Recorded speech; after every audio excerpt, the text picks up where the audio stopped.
৬ June দিল্লির একটি গোপন ঠিকানায় গাড়ির বহর প্রবেশ করে নীরব নজরদারিতে। কোনো আনুষ্ঠানিক ঘোষণা নেই কোনো সরকারি বক্তব্য। কিন্তু ভারতের গোয়েন্দা সংস্থার একাধিক সূত্র নিশ্চিত করেছে সেই গাড়িতে ছিলেন বাংলাদেশের সাবেক প্রধানমন্ত্রী পলাতক স্বৈরাচার শেখ হাসিনার ছেলে সজীব ওয়াজেদ জয়। বাংলাদেশের রাজনৈতিক ইতিহাসে এক নাটকীয় মোড়ে এসে উপস্থিত এই সফর। পলাতক আওয়ামী লীগ নেতাদের ভাষায় এটি পারিবারিক সফর বলা হলেও বিশ্লেষকরা বলছেন এই সফরের পেছনে রয়েছে অনেক অজানা হিসাব, বহু চুপ থাকা কৌশল। সূত্র বলছে জয় এসেছেন ঈদ উদযাপন করতে, দীর্ঘ সময় পর মায়ের সঙ্গে দেখা করতে। পবিত্র ঈদ উল আজহার একদিন আগেই তিনি দিল্লি পৌঁছান আর ঈদের দিন কাটান শেখ হাসিনার সঙ্গে।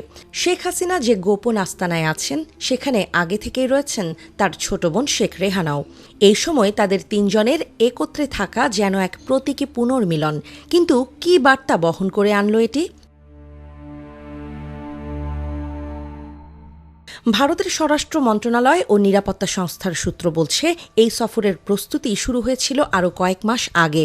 জয়ের আসার কথা ছিল পরে, কিন্তু হঠাৎ করেই সফর এগিয়ে আনা হয়।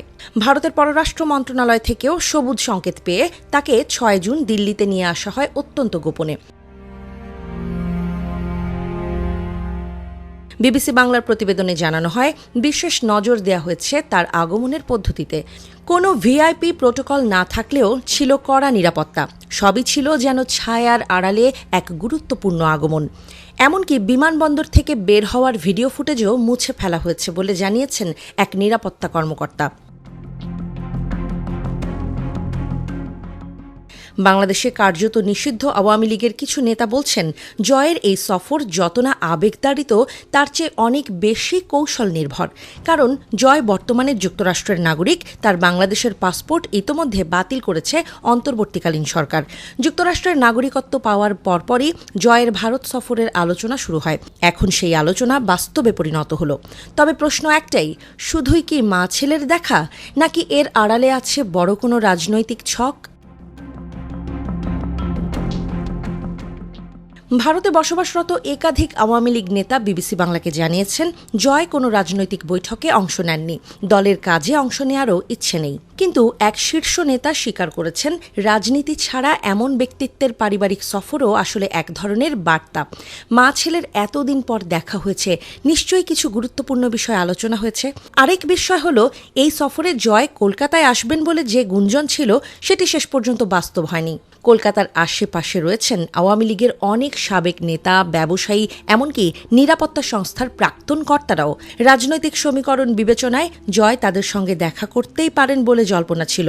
কিন্তু ভারতীয় নিরাপত্তা সূত্র জানায়, এই সফরে তার কলকাতায় যাওয়ার কোনো পরিকল্পনা নেই। শেখ হাসিনার বর্তমান অবস্থা আরও বেশি গোপনীয়।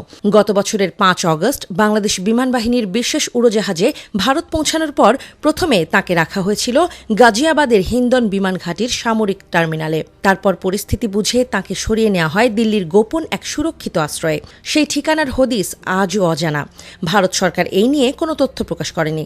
ভারতের স্বরাষ্ট্র মন্ত্রণালয়ের এক শীর্ষ কর্মকর্তা বলেন, শেখ হাসিনার চলাফেরা সীমিত করা হয়েছে। তার সঙ্গে যে কোনো বৈঠক বা সাক্ষাৎ যতটা সম্ভব কমিয়ে আনার নির্দেশ আছে।